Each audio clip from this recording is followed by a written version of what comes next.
Turn it into residential, and then you can use the permitted development rules, which allow you to take a residential property and convert it into 6 without any planning. So you go from an office to a flat, and then turn the flats into a 6-bed HMO.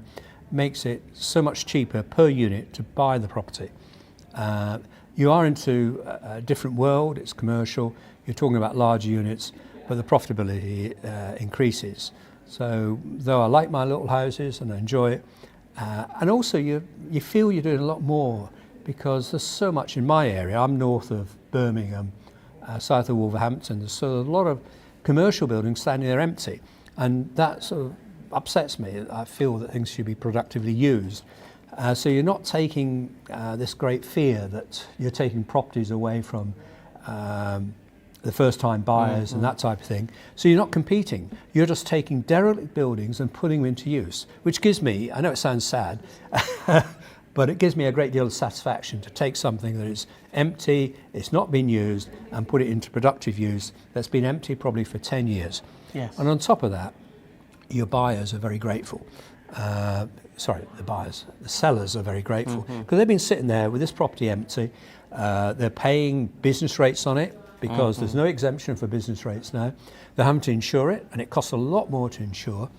And they spend sleepless nights worrying because in my area, I'm sure in your area you have the same thing, there's people around there who like to recycle stuff. So they like to go into these buildings, take all the metal out and reuse it. So before you know it, you've got buildings stripped of everything.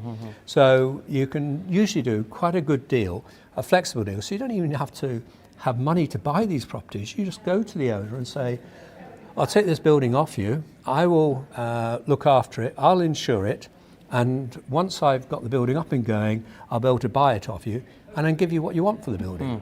So it makes things so much easier. You can literally pick up a building for nothing as long as you're prepared to insure it, and you can get the confidence of the owner that you're going to be able to turn it into use, and you'll be able to pay him at the end.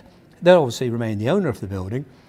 You do the risk of converting it, but as I say, life is so much easier since the permitted development by using prior notification has come in. So there are lots of differences, obviously, in different parts of the country, and I think you've characterised some of the market dynamics of buying commercial buildings and finding them outside of the London and